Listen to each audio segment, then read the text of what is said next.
Hello, welcome to Ahval TV this morning. Today, as of Wednesday, 23rd of May, we will discuss and analyze the latest about Turkish economy, which is in constant decline. This morning, we woke up to the fact that dollar is testing Turkish lira severely, and it's testing now the $1 to 5 Turkish lira kind of situation, which is very unusual, and also from Turkish economy point of view, utterly worrisome.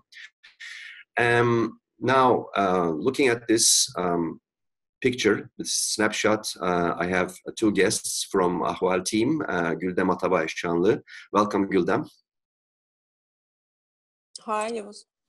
And Mark Bentley, Ahval English economy analyst. Welcome, Mark. Hi.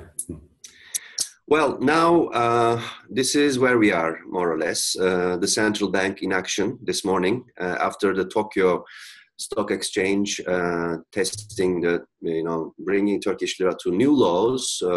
Central bank remains inactive as we speak. And that is also shattering the further credibility of the Turkish economic policies. And also there are warnings coming from Standard & Poor's and Fitch, warning that there should be some measures to be taken about at least getting back to instability ground. And more importantly, perhaps, in terms of election race, the consumer confidence index for May fell to 69.9 with a loss of 280 basis points. This is quite indicational about the voter trends, one might say. So let's begin with Güldem and continue with Mark. What's next? What is happening actually? And where is Turkey heading? Well, it's a tough question to answer because what's rational to be done as next should have been done like 3 weeks ago, more than maybe 3 weeks ago. That central bank should have intervened and should have simplified policy, take precautionary measures so that we were going to a general election, which meant that forming credible economic policies shouldn't be expected from government. Central bank should have taken over to calm the markets, while inflation was still increasing and the current account deficit trends were widened in the external gap for the Turkish economy as a whole. But what we've seen is just in the other direction. The central bank was kept inactive by the president himself, and his appearance on the Bloomberg TV last week in London, I guess, it showed it to the world that his tighter grip after the election is not going to be good for the Turkish economy anymore. And this one-man decision-making process is not really working, and his fight with higher interest is not really the investors are looking for, because the global trends have changed. The Fed is increasing the policy rate, so there's a volatility in the emerging market currencies anyhow. Just as we're trying to, the Turkish government is trying to go against the tide, let's say, the Erdogan's comments also disturb Turkey, thinking, okay, the risks are rising here. Maybe we should be running away from the country, looking at our stop loss levels. And I think that's what's happening here. And as the central bank inaction continues, their silence continues, and the palace keeps making controversial announcement that everything is okay, and he's criticizing the economic trends as the enemies of the Turkish state. This is not really helpful. This has no logic.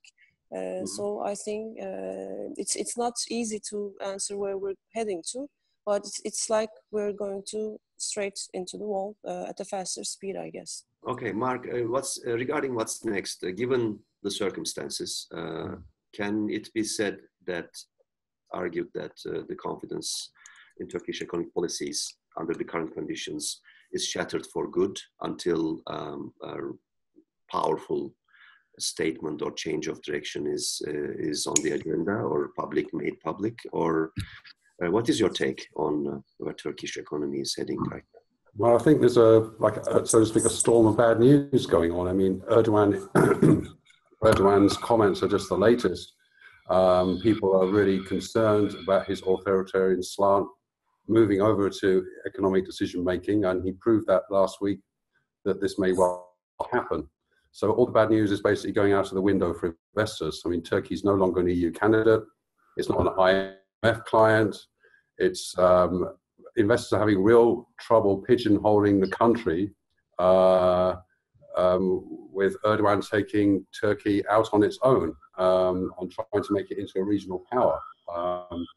And at the same time, the current account deficit has widened to 6% of GDP. Inflation is 3 times the emerging market average. And he's embarked on a wave of fiscal policies which are populist in nature. And all of this together is really unnerving investors. So where do you go from there as a buyer or seller of lira? You have no reason to keep it. So we could see the lira without central bank action, as Gudem says, going a lot weaker. And I think Commerzbank said today, one of their analysts, that we could even see $6 if the central bank doesn't step in quickly. Right. And just a quick question. Does the Turkish opposition figures now, the contenders, are they in any sense giving any indications of confidence building in terms of getting to power to the foreign investors or international economic players? Have you seen any indication, any message, any sign of that, Mark? Well, I think people are now looking at the opposition and wondering whether Erdogan can actually win this election. And when they look at the opposition, they look at Meral Akşener in the Good Party. She has an ex-central bank chief, Durmuş Yılmaz, as her main economic advisor.